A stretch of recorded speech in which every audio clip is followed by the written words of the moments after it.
This should be played at high volume, preferably in a residential area. Good evening, ladies and gentlemen.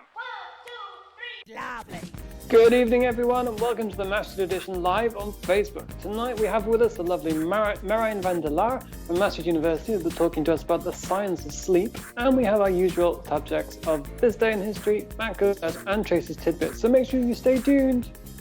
Bye. Yay! Good evening, everybody. Welcome to the show. Here we are at the Maastricht Edition once again, and oh my goodness, what a week it is. Yeah, Tracey, it's been chilly, it's been rainy, it's been windy, it's been everything. You would not believe what's been going on. But before we get to that, yes, we are going to be talking. Snoring. Oh, sorry. Oh, yeah, sorry about that. Yes, we're going to be talking sleep this evening. Yes. Whether we get enough of it, whether we don't get enough of it. Where we do it, how often we do it. Yes. All right. Ooh, well. Yes. We have our sleep expert, Merijn van der Laar, is going to be here. He's a sleep scientist. So if you have any questions at all about your sleep, if you think you're not getting enough of it, I would say most of us probably think we don't get enough of it in our modern lives. But yes, he will be here later in the show. So get any questions in beforehand. And tell us, before he's here, you know, are you a morning person? Are you a night person? Do you like to go to bed early? Do you like to go to bed late? Matt, what would you class yourself as, an early bird or a night owl? I am an evening person. It is very bad for productivity. I cannot get up in the morning. When I do get up in the morning, it takes me like at least an hour to wake up. So what I started doing this week, because I was listening to this podcast that said it was really good for you, for your metabolism and for your stress levels, to have a cold shower. So after my warm shower, I have a 10-second cold shower and then jump out the shower. And I'm building it up. You have to build it up to like a minute, I think. So I'm starting on 10 seconds and I'm going to build it up. It's day 2. Are you feeling the benefits? Not yet, no. But I did get woken up quite sharply the first time. Well, I'm not surprised. Bloody hell.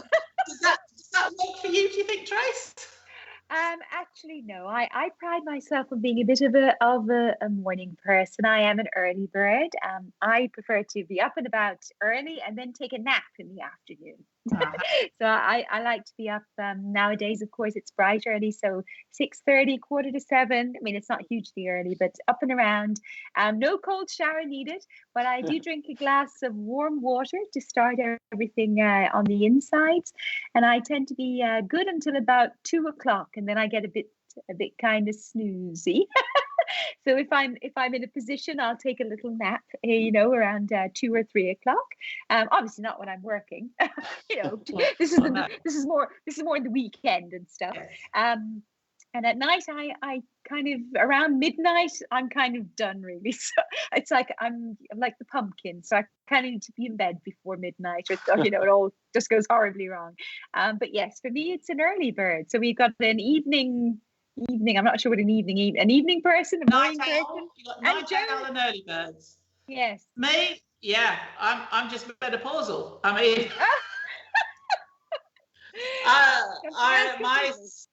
my sleep pattern has been completely disrupted for the last 4 years, which I know there are many women my age who will understand.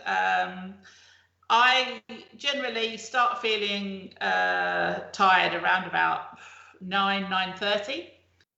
I try to get to bed for 10:30, 11, and then I will go to sleep very, very quickly. I have no problems getting to sleep, but once I am asleep, I usually then wake up around about 4 o'clock, 4 o'clock.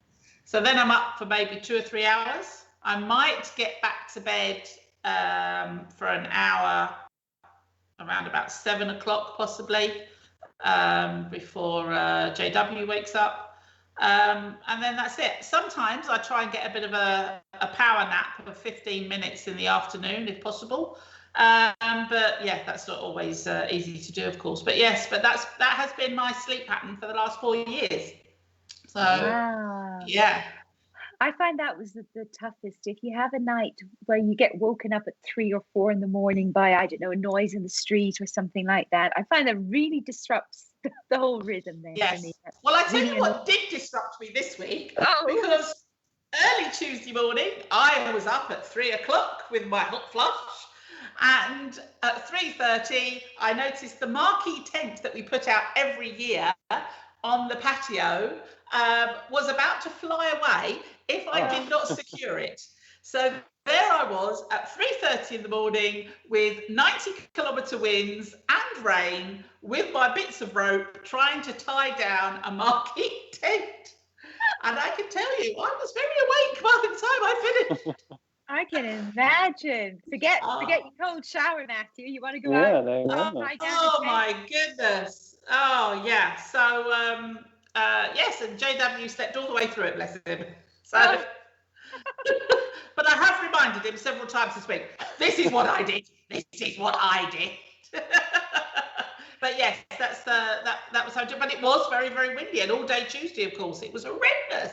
Really has been. At one point, I thought I'd slept for a very long time and woken up in winter. It was like we skipped summer completely. So let's see. Sadly, it's not looking terribly good for the coming weeks, but fingers crossed things will pick up soon, because it's really cold and just rather gloomy. Yeah, well, I tell you what, hats off to anybody who was out on the terraces enjoying the outside drinking that you can now do on Tuesday, because if you actually manage to stay in your chair, then I think that was a miracle in itself. I can imagine actually garden furniture flying down the road with your beer on it, while you're determined to sit outside. Now we can sit on the terraces.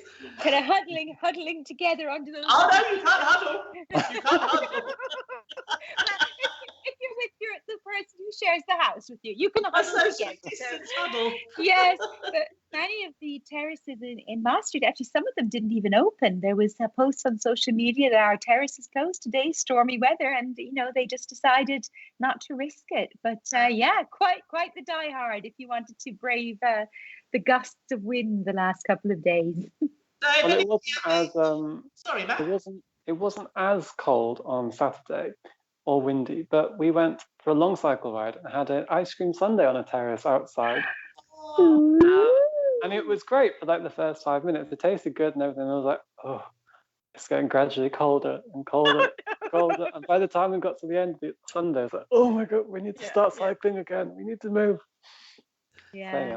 That's the thing. When you're active, you're feeling warm, and if the sun is shining, it's not bad. But if that goes in behind a cloud, it's like, oh God, teeth chattering kind of thing going on. But anyway, we sound. Look at us complaining about the weather. Well, you see, if you were Dutch, you would be completely oblivious to the weather, because, of course, from the age of about 6 months, they're out on their bikes in all weather. And they're quite used to cycling through blizzards here. So a little bit of a wind while they're out drinking their beer on a terrace, I don't think it's going to bother them. That's for sure. I don't think so. Yeah, I know also, I think it's the Norwegians as well. They have a saying that there's no bad weather, just bad clothing. That's it. Yes. they're built for the tough winds. So. But if anybody out there has been enjoying being out on the terraces again, then please do let us know. We'd love to hear where you've been, what you've been up to, and whether you managed to actually stay in the same place on Tuesday, or you ended up in Belgium, maybe because you just got blown down the road. And that would be terrible, because you're not supposed to cross the borders just yet. Actually, wouldn't that be funny that you got blown into Germany and then you got fined for being in Germany because you didn't have a negative test? I mean, that's really bad luck. Tune in next week. Let's see. It might have happened to someone. It may well have done. Okay, so I think it's probably time we had a little chat with Matt about his album review this week, because, of course, last week it was my choice for an album format, and we went Welsh last week, if I remember rightly, which of course is where Matt is from the valleys in Wales. From the valleys, yes. That wasn't too bad, actually, Joe. Boreda.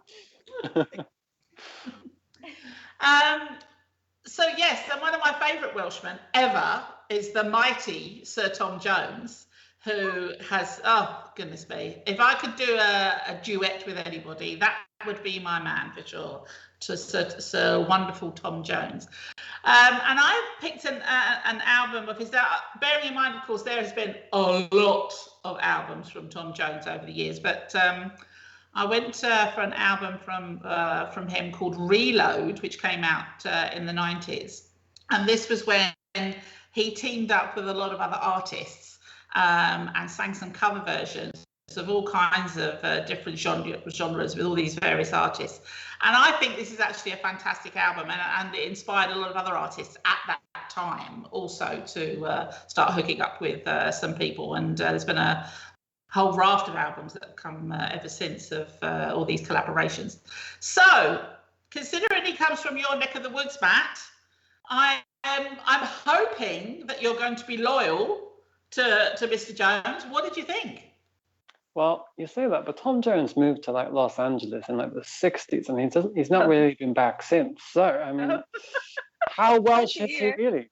But, but no, I actually really enjoyed this album because I do like St. John Jones, and he is from basically my hometown. So, yeah, okay. I enjoyed it, and there were indeed a lot of big names I actually recognise. Like there was a duet with Robbie Williams. Yeah. That was a fun one. There was one that threw me because I was like, hang on, it's not Christmas, but the weather outside could be like this, because it was that weather outside with Cerys Matthews, another Welsh singer. Yes. Oh yeah, that's all right. And there was another one with that lady with the really big voice, but she's really short. And her name is Heather Small. Oh, Heather Small, yes. Oh, right. Yes, she is tiny. And she's appropriately named. Yes, small by name, small by nature. Yes, she's tiny, but yes, she does have a very big voice. Formerly the lead singer of M People, of course. Yes. Okay. And features a lot in the TV show Miranda as well. Exactly, that's what I was thinking. I didn't know that. Okay. I love that show, but that's for another discussion. Carry on, Matt. I've never seen it. I'm missing out. This is really good, Joe. Okay, well, I'll see if I can catch up with that one then. So we got a thumbs up for this one then. This is good. Thumbs up. Excellent. This is great. So, as far as the songs are concerned, though, because they're all cover songs, so you recognise the songs or you recognise the artists or both? I recognise some of the songs. Okay. Not all. Okay. But this would maybe inspire you to listen to more, Tom? Yeah, maybe. I mean, I do occasionally listen to Tom Jones. It's always been on in the background somewhere. Yeah. On Welsh radio, of course, he's just played constantly. Him and Shirley Bassey just played. We used to sing it in school. Yes. I remember they used to have, like, instead of the hymns, they put the hymn, not hymn, but like the school song or something to the melody of Tom Jones. I think one of them one year might have even been the Sex Bomb one. I think that was on this album. And they put the lyrics to that. I swear that was something like that. They teach you that in schools. Yeah. Really? Tracy. Well, I'm staying out of that one. Good boy. Controversial. Well, his latest album that he's just brought out has gone to #1 in the UK charts. So I shall be buying that myself in the coming weeks and listening to that. But we now need to find out, of course, is how many Matthews out of 10? So, Matt, how many Matthews do you give Reload by Tom Jones? Well, I was thinking about it, and I decided I would give it a 10. Yay! Oh, Joe! It's my first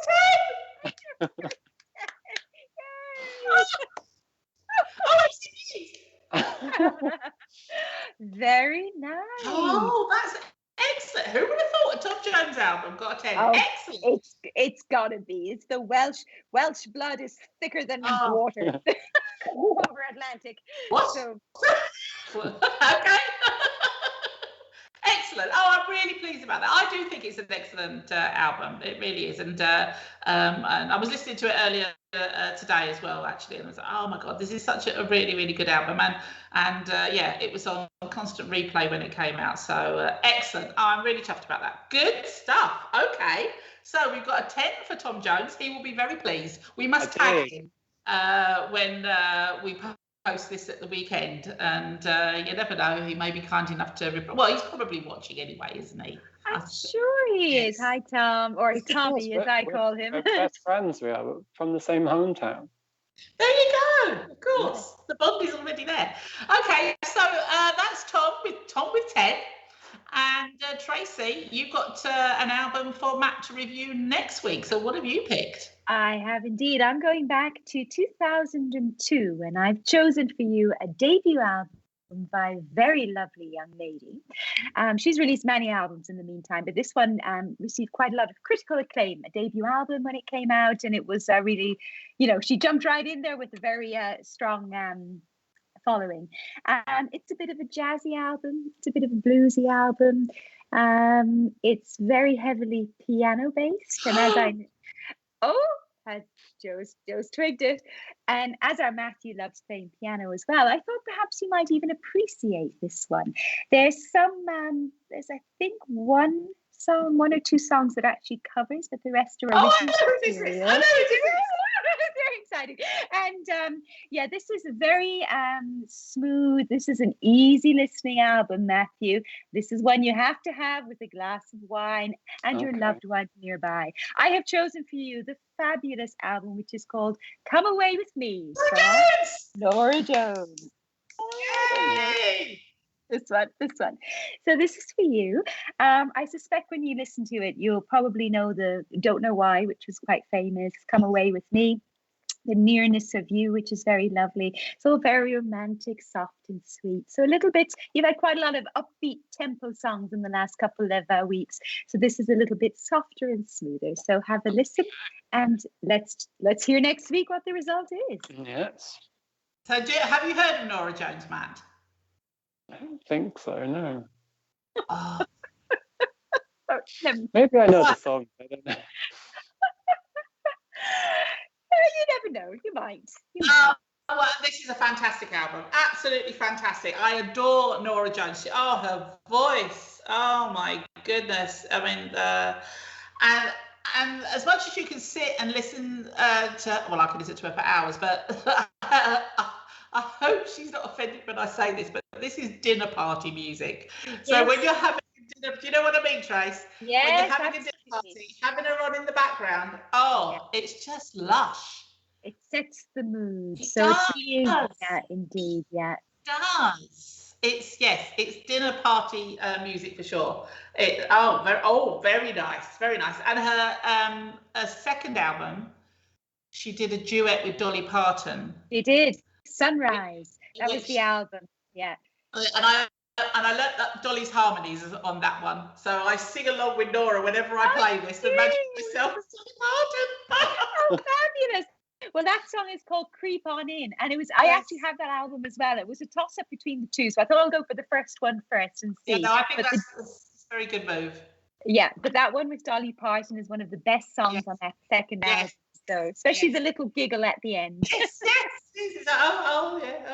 Yeah. Don't like it. I'm indulgent over here, but anyway, I'm sure you're going to love this album. Excellent choice, Trace. That's really good. Brilliant stuff. So we shall find out from Matt next week what he has to say about Norah Jones. One thing I did forget to ask you when you were listening to Tom where you were at the time. I assume you were cooking. I was cooking. Yes, okay. Of course he was cooking. Yes. But Matt's He's got no decorating to do, Tracey. So he's cooking. Okay, well, it's that time of the evening, I think, where before we get to Tracey and the news and our wonderful sleep expert that's going to be coming on later on in the show, I think it's probably time actually that we maybe do chill down a little bit. I do not recommend that you sleep at this point, but I do recommend that you relax, that you put your feet up with a nice cup of tea or a glass of wine and get into your Zen-like mood as the whole of Maastricht, nay, the Netherlands, comes to a grinding halt, slows down, relaxes, because it is time for this History in history.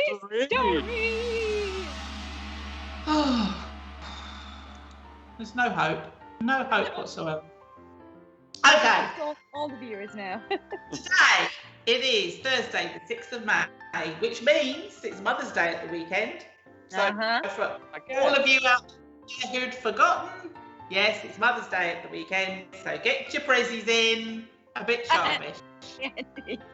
We've already done England and Ireland's already had Mother's Day. Was that everybody else in the world now?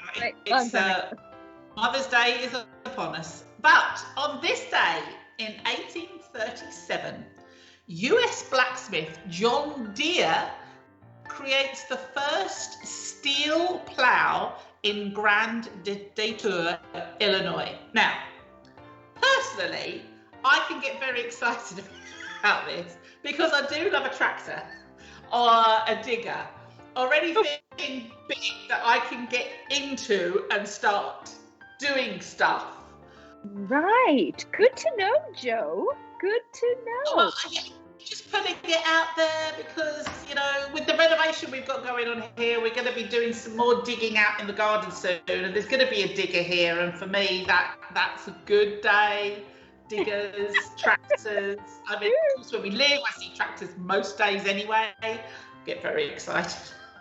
Very excited. So if anybody wants to buy me a John Deere tractor or any kind of machinery like that for my birthday, it's out there now, okay? Wow. I'm thinking with all that land you have, Joe, maybe one of those drive-along lawn mowers. That'd be quite fun. Well, do you know, funny enough, there was one here when I first moved in, but the problem is I've kind of like put ponds and stuff in. So we don't have as much big area to do that kind of thing now. I've got it's all sort of like like no. But if anybody else wants me to drive their lawn mower, I know mothers out there that need I'm your girl. So just renting myself out.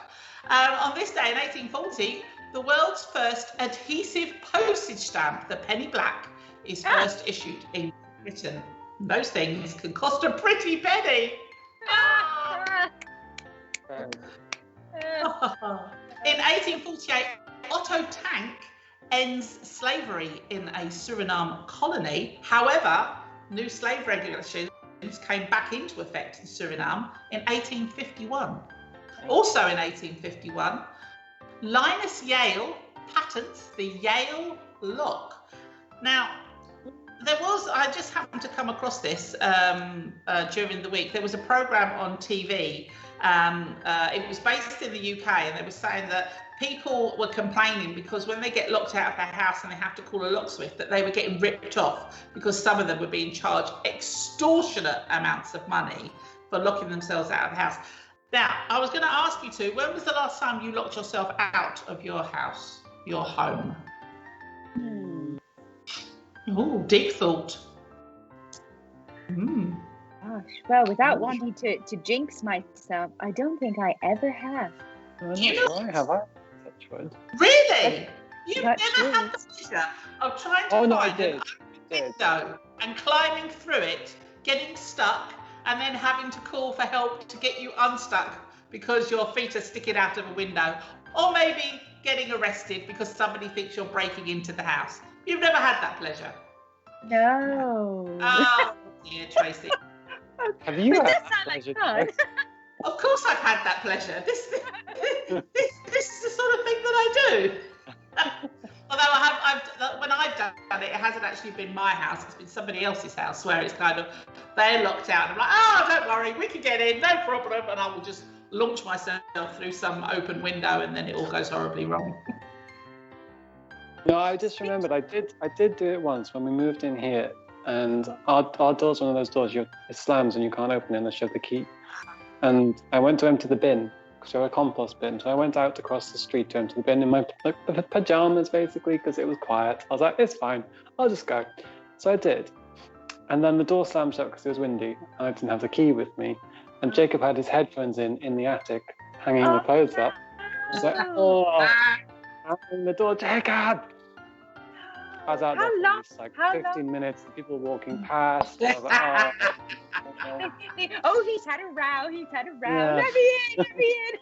Oh, and God. no phone, obviously, because I had my pajamas. So yeah, But a lesson was learned. it was. Yes, I always take a key with me now. There you go. See? There you go. In 1910, on this very day, George V becomes King of Great Britain upon the death of his father, Edward VII. And in 1921, the American Soccer League was formed. In 1938, Dutch writer Maurits Dekker, on this very day, was sentenced to 50 days for offending a friendly head of state. That friendly head of state turned out to be Adolf Hitler. Oh, friendly. Yeah, well. I'm just leaving it out there. On this day in 1940, Pulitzer Prize award winner John Steinbeck won for The Grapes of Wrath. And in 1954, the English athlete Roger Bannister became the first person to run a sub 4-minute mile, recording 3 minutes 59 seconds and 0.4 around the Iffley Road track in Oxford. In 1960, US President Eisenhower signs the Civil Rights Act. And in 1974, on this very day, the stolen painting Guitar Player, which was painted by Jan Vermeer, was found in London. Now, this, I can't believe it's this old. On this day in 1994, the Channel Tunnel linking England and France was officially opened. 1994. Yeah. My goodness, time does fly. And here's another time does fly. 2004, on this very day, the TV sitcom Friends airs its season finale. Wow. To Yeah. 52.5 million viewers in the US. There you go. But it's never been away, has it? It's just always here. Yeah, I have the box set. It's on replay on TV. It's on Netflix, and now they're doing a sort of reunion thing, which is coming out soon. Yeah. So yes, it was quite, when it came out, it really took off, didn't it? Really a big thing for TV. Yeah. That one. But the reunion is just them all sitting around chatting, isn't it? It's not actually Exactly. It's not an actual program or a written episode or anything. No. So, but 2004. God. And it is, as you say, constantly repeated on TV. It's like on a loop. Yeah. Just you get to the end of the whole thing, and we start off with episode 1 again. Round and about. Yeah. And finally, this day last year. Now, this is going to go on for some time, isn't it? That I'm going to do this day in history. This time last year, and it's all going to be about COVID. So in the UK, it becomes the first European city to report over 30,000 confirmed cases of COVID-19. How things have changed in 1 year. Oh my goodness. Mm-hmm. Yeah. OMG. OMG. Right, let's have a look at some birthdays. On this day in 1956, Sigmund Freud, the Austrian neurologist and father of psychology, was born in Austria. In 1895, Rudolph Valentino, the Italian actor and silent movie idol, was born in Castellaneta in Italy. Mm-hmm. Orson Welles, the American actor, was born in 1915, famous for Citizen Kane. And my heart goes a little flutter here. On this day in 1961, George Clooney. Doesn't do it for me. That doesn't matter. Less competition. I have spoken to George already today. I did give him a call and send him my wishes, of course. And I did actually send them from you as well. Oh, yeah. But yes, George, the lovely George Clooney, he's celebrating his birthday today. And George, hope you're having a lovely day. Also, Angela Jackson is celebrating her birthday today. Best wishes from Louise and Alison. And I think something might be happening tomorrow. I do believe there's a couple of people actually very special to the show who are celebrating their birthdays tomorrow. Yeah, one of them is our former tech guru, Jason, who, of course, all of you out there will remember, who sadly has left the Netherlands and moved to the US, hopefully temporarily, but he shall be celebrating his birthday tomorrow. So big kisses, lots of love to him. But here's a big coincidence, because the wonderful Firdausi, who's our resident tech guru who took over from Jason, is his birthday tomorrow as well. Now, he's in the background. Maybe we could persuade him to show his face on screen so that everybody can see him. I know he's loitering in the background there. Can we see you, Firdausi? Are you going to come and say hello? Because it is your birthday tomorrow.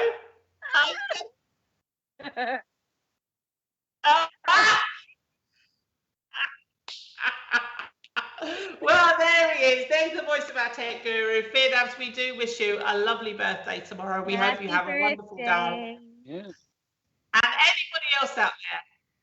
Sorry, Firdausi? Oh, it's also international radio. My goodness. Oh, there's so many coincidences. It's all coming together. It is all coming together. And anybody else out there who's celebrating a birthday today, tomorrow, this weekend, have a wonderful birthday, however you are choosing to celebrate it. And that was this day in history. Thank you very much. Darling, well done. But it is a big coincidence, isn't it, that our Jason, who is now in North Dakota, and our Firdausi, who is in the air there somewhere, both share the same birthday. Wow. Yeah, it must have been something when they were creating techie people who were good at this type of thing, that they thought May 7th is a good day. Yeah, quite possibly. Now, I just have to tell you, I feel like, you know, when you can feel a sneeze coming on. Okay, fair warning. Hold your breath.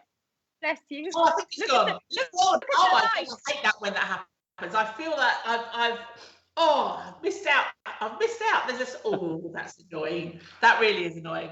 Okay, well, I'm going to see if I can get a sneeze out of it while Tracey doesn't use anything. So, okay, be prepared for sound effects then. Yes, I'll try and dash out of the room if I feel a big sneeze coming. But yeah, so are you ready, Tracey? I am ready, yes. Tracey, of course, we're going to have our sleep specialist coming on, so stay tuned for more. Tracey Taylor with the news. Thank you, Joe, and good evening, everyone. It's May 6th, and you're watching the Maastricht edition on Facebook Live. First, a look at your weekend weather, and it seems the month of April was the coldest in the Netherlands since 1986. Moving into this second weekend of May, it will certainly continue to be a mixed bag for the coming days, with a chance of some showers and even stormy weather at times. Temperatures will also be unusual, moving from 13 degrees on Friday to 25 degrees on Sunday. Moving to your news bulletin for tonight, the Netherlands has expressed an interest in acquiring all unused Janssen COVID-19 vaccines from Denmark. The Scandinavian country previously decided to suspend use of the vaccine over fears it was linked to blood clots. It is not yet certain what will happen with the leftover Janssen vaccine doses. Doctors at the Erasmus Medical Center, UMC Utrecht and UMC Groningen have succeeded in reviving the heart of a deceased patient, enabling it to be donated to a transplant recipient. This was the first successful transplantation procedure to be performed in the Netherlands after death had occurred. Until now, a heart transplant could only take place if the donor's heart was still beating. There are currently more than 140 heart patients waiting for a donor in the Netherlands, and 1 in 7 die as a result of the heart not being available. In other news, it seems the majority of Dutch people will prefer to spend their upcoming summer holidays in the Netherlands. Most participants in a recent survey are planning to head to Amsterdam, the Veluwe, and regions of Limburg, Noord-Brabant, and Zeeland. And as of this week, RTV Maastricht has been working more closely with L1 as part of the Reinforcing Local Journalism project, which is being rolled out throughout the country. This means there will be more exchange of radio and television items between RTV Maastricht and L1. Other local broadcasters in Limburg are also involved in this one-year experiment. The EU's food watchdog has said that a widely used additive known as the artificial colouring E171 on food labels should no longer be considered safe for consumption. E171 contains nanoparticles of titanium dioxide, and in food it is mainly used as a whitening agent in sweets, chewing gum, white sauces and cake icing. In other news, Facebook's independent oversight board has upheld a ban on former US President Donald Trump's social media account. The decision could potentially have a far-reaching impact on the regulation of online speech. Mr. Trump responded with a statement that the ban by the leading social network is a total disgrace. And Italy will be dropping its quarantine requirement for visitors as of May 15th. Prime Minister Mario Draghi has delivered a message to G20 tourism ministers that the time has come to book your holidays. The EU wants its digital green certificate to operate from June, but Mr. Draghi wants the Italian pass ready by mid-May, including for foreign visitors. Italy is opening gradually, and eating inside restaurants will be allowed from June 1st. And Monaco is set to open grandstands to the public at its Grand Prix this month. Attendance will be limited to a maximum of 7,500 spectators per day, but there will be no restriction on the country of origin of those attending the event. Spectators will have to take a PCR test for COVID-19 no more than 72 hours before attending the event and take proof of a negative result with them to the track. And finally tonight, efforts to boost bee numbers in Dutch cities appears to be yielding results. Small-scale conservation projects in Dutch cities are sowing the seeds for a bee recovery. Over recent years, the Netherlands has been subtly adapting its cities to make them more hospitable to pollinators. Bee hotels in parks and gardens, green roofs on bus stops, and wildflowers planted along grass verges are among the tactics deployed to address declining bee numbers. And that's it for tonight. For more local news, you can follow RTV News in English on Facebook and Instagram. If you are a local business, be sure to check out the Support Your Local Business South Limburg Facebook page, a joint initiative between #Maastricht and the Maastricht Edition.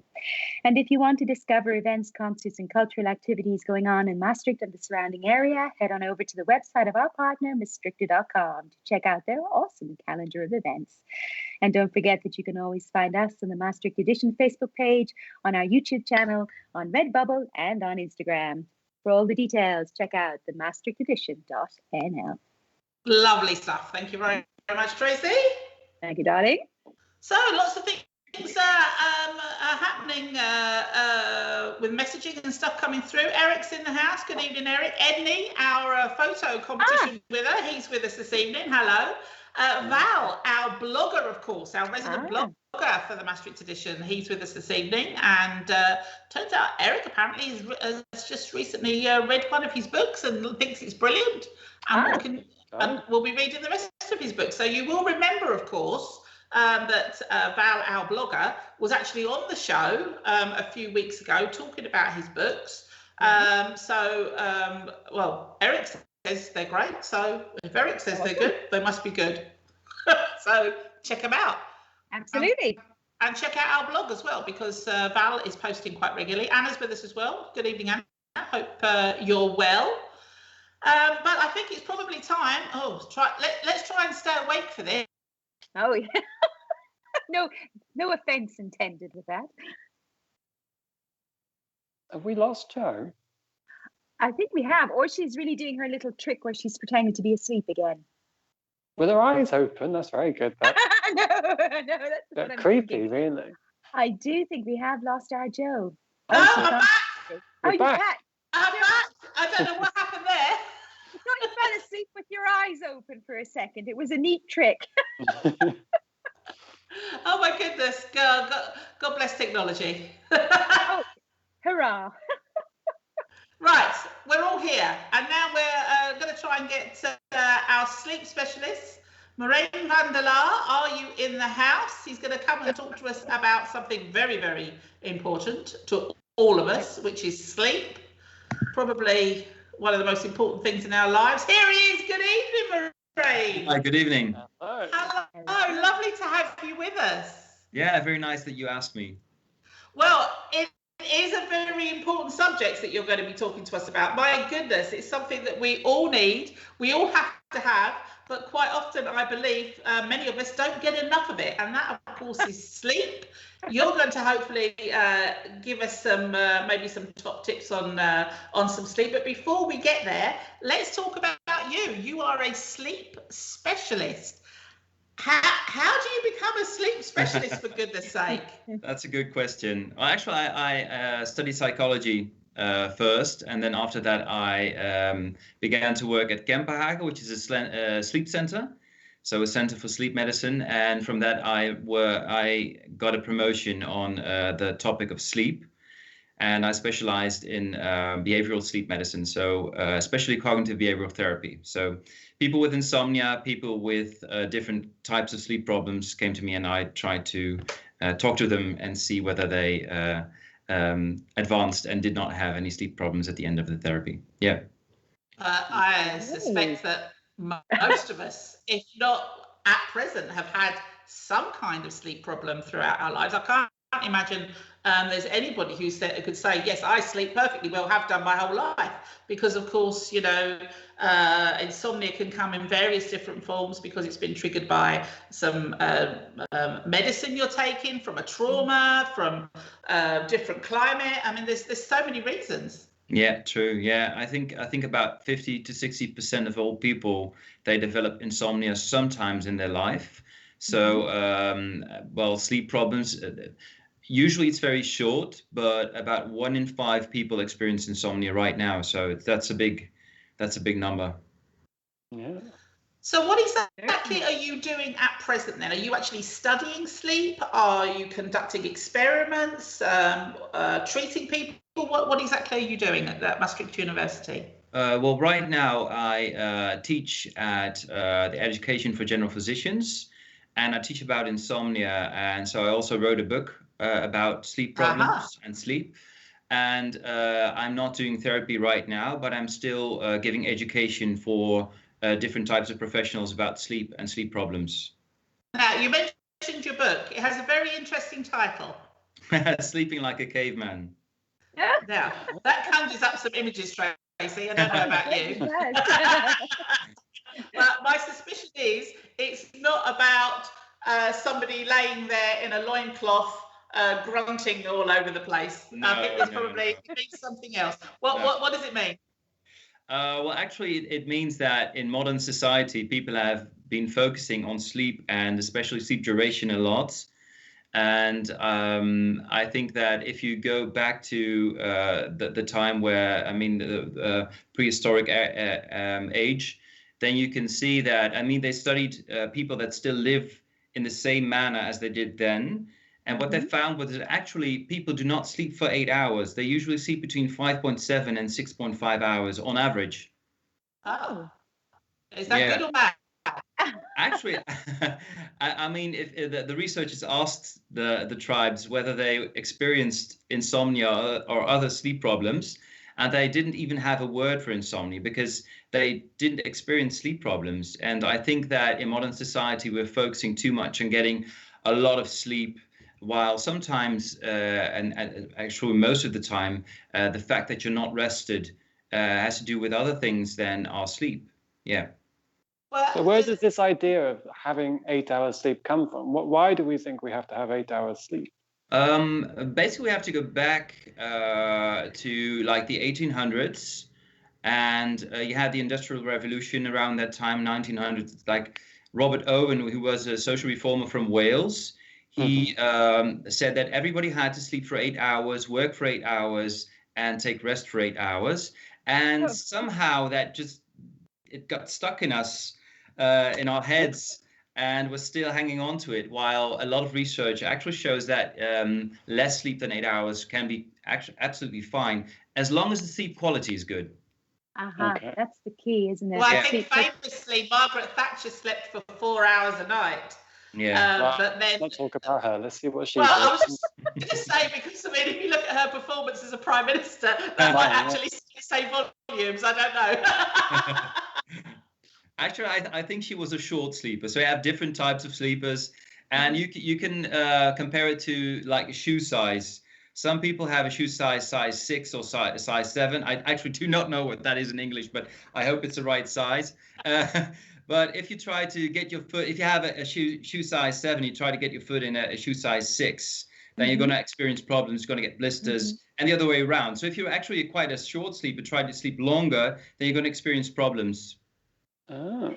It's quite interesting. I guess it also ties back a little bit to how we're not listening to our body and our rhythms, because I guess everybody has, if you think, I must sleep for 8 hours, and you set your alarm, and perhaps indeed you really only need 6 or 7 and you're good to go. But it's also what you mentioned, Merijn, about the quality of the sleep. So I suppose 6 good quality hours of sleep is better than 8 hours where you're tossing and turning and awake and asleep and this kind of thing. Yeah, so, definitely. And sometimes even if you're experiencing insomnia, actually one of the advices is that one of the main therapy things is that you can sleep or stay in the bed shorter, and then your sleep pressure actually enhances, and then you have less problems like going to sleep and maintaining sleep. So sometimes being in the bed for a shorter time can actually help you to develop better quality of sleep. Then I should not be worried then. I don't know if you were listening to the show earlier on when we were talking about our own sleep patterns. So Tracey was saying that she likes to get up early, and then if possible she'll have a little nap in the afternoon, and so that'll be like that little power nap, as it were. So from having that nap in the afternoon, is that damaging to your sleep cycle at all? Should we try to avoid that, or is it a case of, well, if our body says we need it, we should take it? Well, actually, it depends on how your quality sleep during the night is. I mean, if you experience good quality sleep and you feel rested during the day, and you just take like an afternoon nap and afterwards you feel refreshed, then there's no problem. But if you have problems sleeping during the night, then I would not advise you to take a nap during the day. Indeed, that makes sense. Happily, I'm able to sleep very well through the night. That's nice. You're one of the lucky ones. I'm one of the lucky ones. This works for me. On a side note, a bit of a weird question, but maybe relating. Is there any correlation with how you sleep? If you sleep on your tummy, on your back, on your side, does that have anything to do with the quality of your sleep? Actually not. I mean, a lot of people, they turn around in the bed a lot. And sometimes we go to bed and we lay on our back, and then in the morning we also awaken on our backs. But that doesn't mean that you're on the back during the whole night, because you toss and turn usually. And actually you toss and turn more than you would think. So I think most people have different positions during the night. Interesting. Okay, cool. So I was thinking about these studies, and when you're watching somebody sleep. And I would find it really difficult to be part of that study, because the idea that somebody is going to be watching me sleep, and I know that I snore, and I know that I dribble. I'm a terrible dribbler. I really am. So you got a wet pillow in the morning then? Well, my husband complains because I usually fall asleep on him, and then at some point he goes, "Oh, I'm soaking wet. Get off." So the idea that I think I would find it difficult to go to sleep, actually, knowing that somebody is watching me. But what is happening during these studies? Well, it depends. I mean, a lot of studies, they study like the different stages of sleep, because sleep is composed of different stages. And a lot of studies also tie these different stages of sleep to like health or health outcomes. Also, you have big studies on sleep apnea, because a lot of people experience sleep apnea during the night, which actually is also a big problem. That's a very serious problem, isn't it? Yeah, it is a serious problem, because people do not get enough deep sleep, which actually is the most important sleep. And if you're not experiencing enough deep sleep, then you get sleepy during the day. And also you can develop actually different health problems as well if you're experiencing sleep apnea. Is it possible actually, for people out there who maybe don't know what sleep apnea is, maybe you could just explain it in a bit more detail? Yeah, sleep apnea is actually the phenomenon that when you sleep, you actually don't get enough oxygen during the night, especially when you go to the deep sleep phases. So actually get a little bit of arousal during the sleep. So every time you go into a deep sleep, or like actually going into the deeper phases of sleep, you awaken, or not really awaken, but you have an arousal, what they say. So you're really not getting enough deep sleep. And the deep sleep is most important for our health. Mm-hmm. And I believe that's because quite possibly there's like a blockage where the air is not getting in. Yeah, so true. You can suffer from some choking, quite possibly. Yeah, it's also called obstructive sleep apnea. Yeah. You also have central sleep apnea, which is another phenomenon, but is less common than obstructive sleep apnea. Okay, so if you notice that your partner is maybe making more noises, maybe has a choking kind of effect when they're sleeping, or very, very heavy snoring, then maybe they should get that looked at. Yeah, especially if they have other complaints such as like sleepiness or fatigue during the day, because often you see that these patients with insomnia are usually not really that sleepy during the day, but people with sleep apnea are actually sleepy, which means that they really can fall asleep at any time. So patients with insomnia, for example, they are just too aroused to fall asleep often. Yeah. Wow. Well, I'm going to ask you for some top tips in a moment, but before we do that, I would like you to maybe give some menopausal women a bit of hope here. Speaking as a representative of the menopausal crew, so for me, it started about 4 years ago that all of a sudden I wake up 3-4 o'clock in the morning, I have a hot flush, I have to get out of bed. I can't stay in bed because I'm just hot and sweaty and it's all very nasty. So I get up, and actually I kind of turned the negative into a positive, because when it first started happening, I was like, oh God, this is horrible. And I lay on the tiled floor in the lounge where it was nice and cold, you know, or if it was winter time, I'd actually go and stand on the patio because I wanted to cool down. And to start with, I was finding it, I was just fed up with it, obviously, you know, but now I'm kind of, I'm awake now. So I'll do something. I'll either do some work, I'll do a bit of cleaning or tidying or something, or I'll watch one of my favourite programmes. But I've kind of turned it around now and thought, I'm awake now. I'm going to be awake for 2 or 3 hours, and then possibly I'll go back to bed, or I'll have that nap in the afternoon. But for menopausal women, this could go on for quite some time, can't it? Yeah, that's true. Yeah, I mean, especially if you're experiencing night flushes, which you are describing, then it's often very difficult to fall asleep again, because you're like very hot and sweaty, and a lot of people they cope with it in different ways. So what you do is like go out of bed and do certain things. And I do not know what is your schedule usually? What was your sleep schedule? What time do you go? I usually go to bed around about 10:30. 10:30. And I'm already very tired by then. Yeah. And when I go to bed, I go to sleep very quickly. Okay, nice. And what time do you get up? Around about between 3 and 4. 3 and 4, and then you go back to bed around 6 or something? 6, 7 o'clock. Yeah, and then you stay in the bed until what time? Maybe till 8 o'clock at the latest. 8 o'clock, yeah. So if you're looking at the total time that you're actually busy with the bed or with your sleep time, actually is between 10:15 and 8 in the morning, right? Yeah. And in the middle you just go out of the bed. Well, sometimes, and basically it works the same way for people with night flushes. Shortening the bedtime can sometimes help to go back to sleep earlier. So after you've had a flush, if you shorten your bedtime, you build up more sleep pressure, and then actually it's less difficult to fall asleep again during the night. Right. So you could try to go to bed around, are you usually a morning person or an evening person? These days I'm a morning person, because I used to be a night person, but I can't stay awake anymore, unless of course I've got friends around and I'm having a bit of a party. But that hasn't happened for a while. Well, maybe you could go to bed a little bit later and then get up in the morning earlier, and then try to do that for like a week to 2 weeks. Because usually when you go to bed for a shorter time, you build up more sleep pressure, and it might help you to fall asleep more quickly. So you don't have to get up during the night and do stuff. Or if you like it to go out of the bed during the night, I mean, it's no problem. But if you want to sleep more thoroughly and maintain the sleep better, actually, I would advise that. Okay, well, you heard it here. Everybody else out there in menopausal land, the top tips. And just generally for people who are maybe suffering from a bit of insomnia, what are the best things to be doing?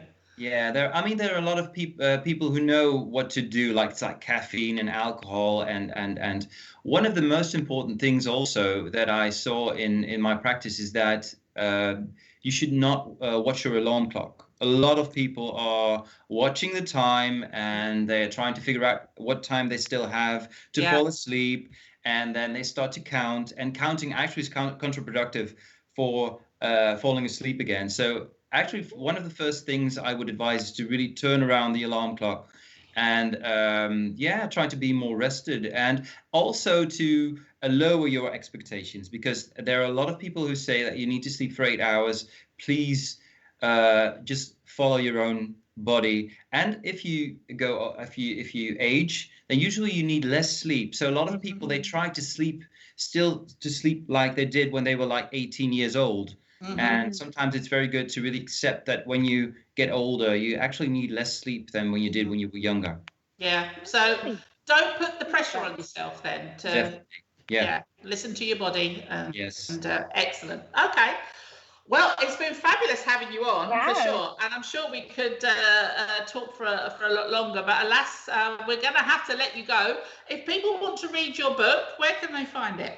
They can find it on bol.com, actually the basic sites in Holland, and it's in the Dutch title is Slapen als een oermens, so sleeping like a caveman in Dutch. Yeah. Excellent. Okay. And if anybody wants to maybe participate in some sleep studies, could they get in contact with you? Yeah, definitely. Yeah, they can also they can always contact me like via email or whatever. So my contact details are on the on the internet, so you can find me. My Maastricht University email. Perfect. Excellent stuff. Well, it's been wonderful having you on. Thank you so much for your time.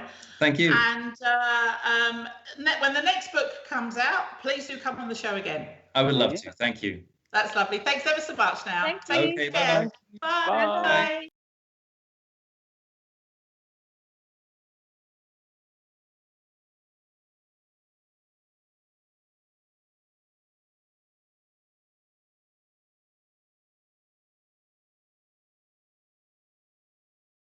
So it's like, you know,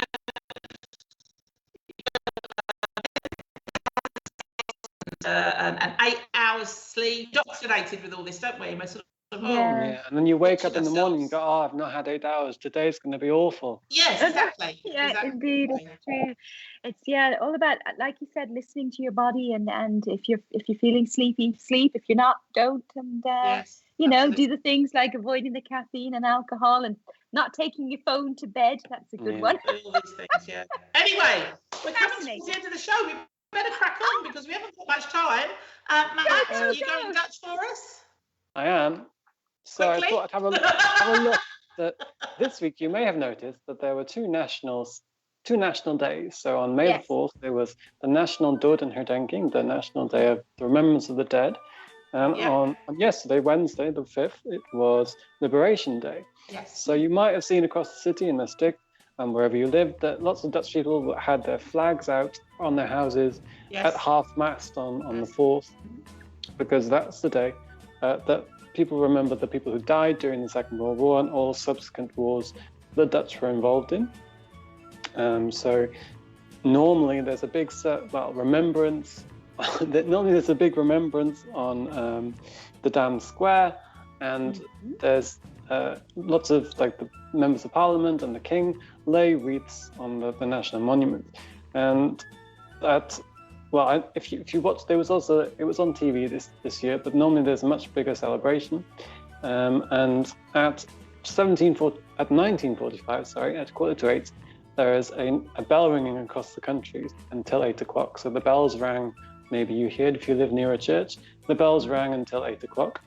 And then from 2 minutes to 8, there was a 2-minute silence. So that was to remember everyone and everyone who died. And then this national monument, so you must have all seen it if you've gone to Amsterdam, it's the big pillar opposite the Royal Palace on the Dam Square.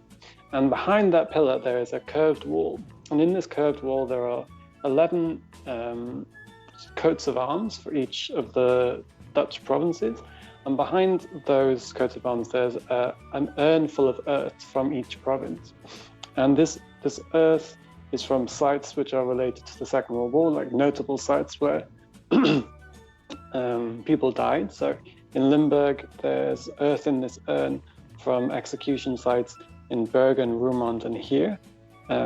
So every year, the remembrance, there's the actual earth is there in the monument. So it sort of like brings everyone together in a national thing. I don't know what to call that.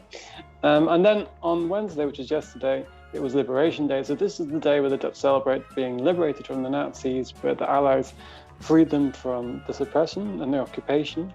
And every 5 years it is a bank holiday. Unfortunately, that was not this year.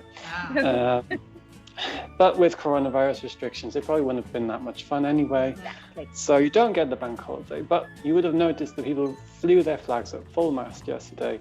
And there was this other... Also, there were people giving out soup. I don't know if you got offered soup if you went out. It was called like Freiheit soup or something. People were just doing our walk and they came up on the bike and said, "Do you want some soup?" I was like, Oh. no. But yes, you might have got offered soup yesterday. So that was the Dodenherdenking on the 4th and the Liberation Day on the 5th.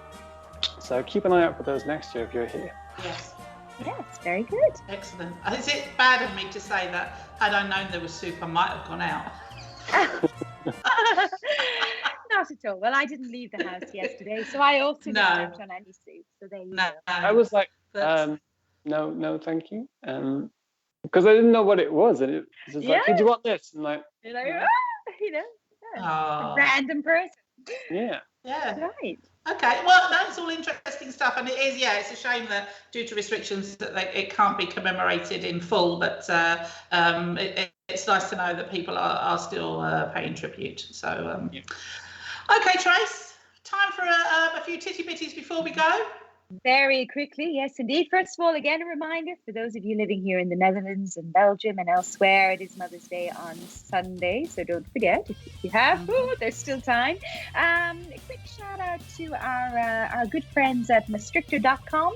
A reminder to check out their social media pages and website. They've got a very funky calendar where you can search a lot of the events. One that caught my eye, especially for our Joe, is Café Français online. Oh, mon Dieu! Online pub quiz, Joe. Oh my goodness, I could be bonnet de douching all over the place. Oui, certainement. But yes, so this is you can check it out on their socials. But it's a pub quiz in French to celebrate French language, culture, etc., which is quite a big thing here in Maastricht. You know, France and French, the French language is well represented here. You just have to send an email to register, then you receive a link.